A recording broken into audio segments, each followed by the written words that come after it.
Spring starts at the Home Depot, and we are bringing the heat to your backyard this season. Fire up the flavor with our wide variety of grills for under $300, like the Next Grill 4-burner gas grill that's perfect for hosting your spring cookout. Then set the scene and turn your outdoor space into the go-to spot with patio sets for every budget. Bring it this season with grills that deliver flavor and patios that set the vibe from the Home Depot. Start your spring with low prices guaranteed at the Home Depot. Exclusions apply. See homedepot.com/price match for details. This is your fix.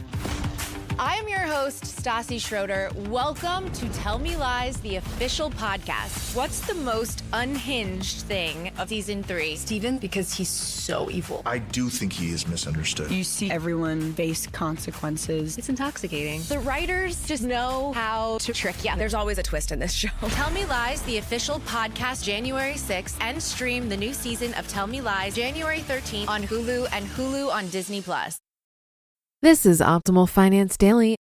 Why Paying for a Storage Unit is a Waste of Money by Michelle Schroeder-Gardner of MakingSenseOfSense.com. The average home size in 1950 was less than 1,000 square feet. Fast forward to now, the average home size has increased to around 2,600 square feet, according to the U.S. Census Bureau. Despite that, according to Sparefoot, nearly 10% of households also rent a self-storage unit. That's a lot of storage units. In July 2016, we cleared out our storage unit. We were paying $185 a month for a small storage unit, mainly for photo albums and childhood items. We only had the storage unit for around 6 months, but in that small amount of time, we had already spent $1,110 in storage unit costs. That's just an unbelievable amount of money to spend on things that we knew we weren't going to need or use for at least several years. The storage unit wasn't completely horrible, but there were some negatives.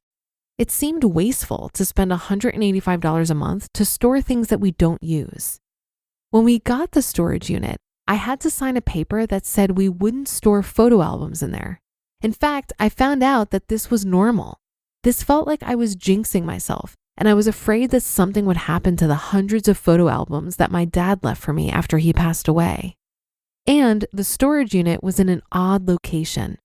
We put everything from our last house into storage. However, that was in a town where we knew nobody, and we knew that we wouldn't be going back too often. So we rented a moving truck and had everything moved to Wes's parents' attic.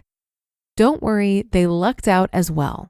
We gave them all of the expensive new furniture that we had stupidly bought right before we fell in love with the RV life. So all we really have stored there are photo albums and childhood mementos. Sure, there are legitimately good reasons to have a storage unit, such as if you are in between homes. But for the most part, the average person is wasting money by having a storage unit. Yes, it's possible to downsize, and I know this because I currently live in an RV with much less storage room than a normal house.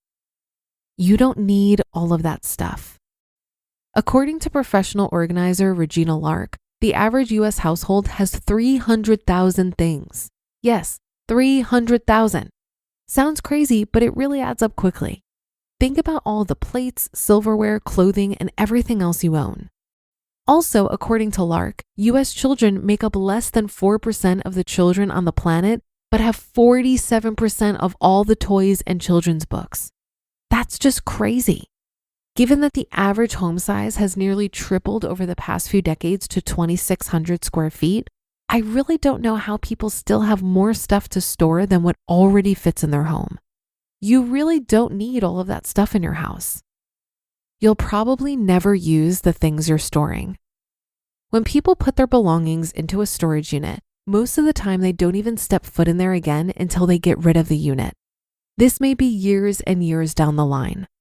I've heard of people who forget about paying for their storage units, and after decades of not returning, the storage unit facility then auctions off their belongings.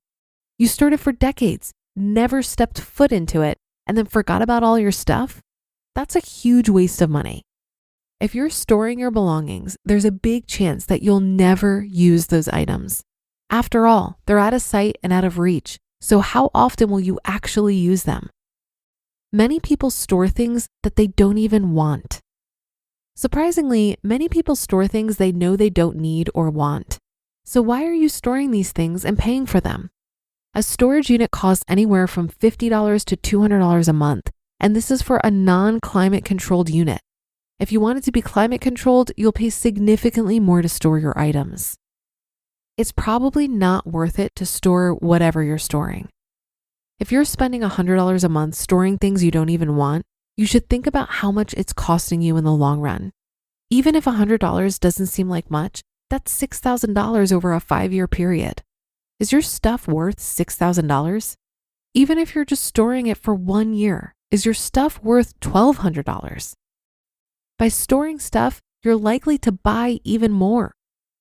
Instead of just making do with the items and space that you already have, a storage unit can actually cause you to spend more money.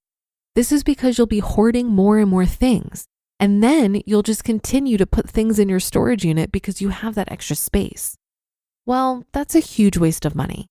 Instead, you should just make do with the space that you already have and really think about every purchase you're considering.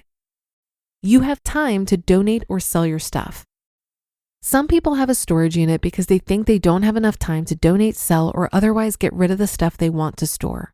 Well, with the amount of time it will take to bring your items to storage, you could probably just get rid of them. Plus, someone else may find a great deal of value in your stuff, and/or you may help someone in need. You just listened to the post titled, "Why Paying for a Storage Unit is a Waste of Money" by Michelle Schroeder-Gardner of MakingSenseOfSense.com. When you're ready to start a business, there's so much more to it than just filing paperwork. You need a business address, a website, a phone number, an operating agreement, basically a complete business identity. And Northwest Registered Agent helps you build all of that from day one. Northwest Registered Agent has been helping small business owners and entrepreneurs launch and grow businesses for nearly 30 years. They're the largest registered agent and LLC service in the US, with over 1,500 corporate guides, real people who know your local laws and can help you and your business every step of the way. Plus, your home address, personal email, and phone number stay private. No upsells, no selling your data. Don't pay hundreds or thousands of dollars for what you can get from Northwest for free. Visit northwestregisteredagent.com/OFD free and start using free resources to build something amazing. Get more with Northwest Registered Agent at northwestregisteredagent.com/OFD free. This episode is brought to you by Indeed. Stop waiting around for the perfect candidate. Instead, use Indeed sponsored jobs to find the right people with the right skills fast. It's a simple way to make sure your listing is the first candidates see. According to Indeed data, sponsored jobs have 4 times more applicants than non-sponsored jobs. So go build your dream team today with Indeed. Get a $75 sponsored job credit at Indeed.com/podcast. Terms and conditions apply. Stuff has a tendency to creep up on us, especially when we have the space for it. I think when you have something in your possession, even if you don't need it in the moment, you'll tend to keep it just in case you might need it in the future. And that will pile up over time. What if we implemented expiration dates for our stuff just like we have for food?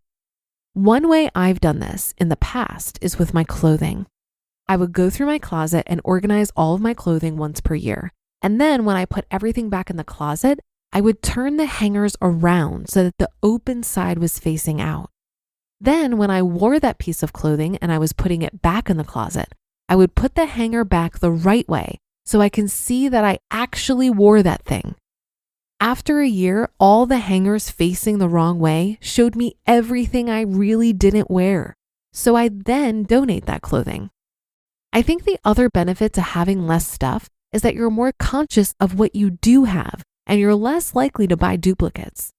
When you're in need of a yoga mat, for example, and you can't find the one you think you might have stowed away somewhere, you're more likely to buy another one. But that's it for today. Thank you for being here every day and listening. Have a great rest of your day, and I'll see you tomorrow where your optimal life awaits.